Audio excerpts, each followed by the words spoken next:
نسيبة بنت كعب. هل كانت نسيبة بنت كعب تقاتل في الغزوات مع النبي صلى الله عليه وسلم؟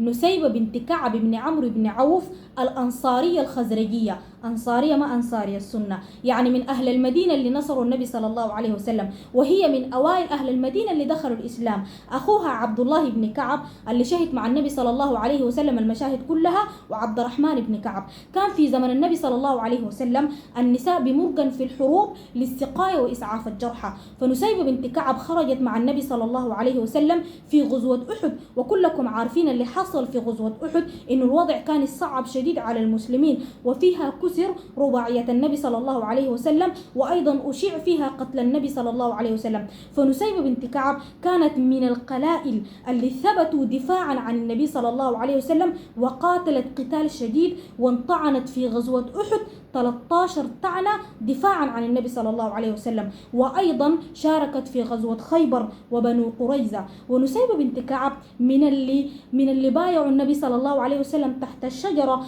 اللي نزل فيهم قوله تعالى: لقد رضي الله عن المؤمنين إذ يبايعونك تحت الشجرة فعلم الله ما في قلوبهم فأنزل السكينة عليهم وأثابهم فتحا قريبا. وأيضا شهدت صلح الحديبية، وشاركت أيضا في غزوة حنين، وبرضو كان الوضع صعب على المسلمين، ولكن ممن ثبتوا وقاتلت قتال شديد. وأيضا شاركت مع أبي بكر الصديق في حروب الردة. لما توفى النبي صلى الله عليه وسلم، أبو بكر الصديق حارب المرتدين ومانع الزكاة، فنسيبة بنت كعب شاركت مع المسلمين ضد مسيلمة الكذاب، وقاتلت برضو قتال شديد هي وولدها، وانطعنت في الحرب دي 11 طعنة، ورضي الله عنها وأرضاها. اتوفت في عهد عمر بن الخطاب رضي الله عنه، متأثرة بجراحها في حربها مع المسلمين ضد مسيلمة الكذاب، ودفنت في البقيع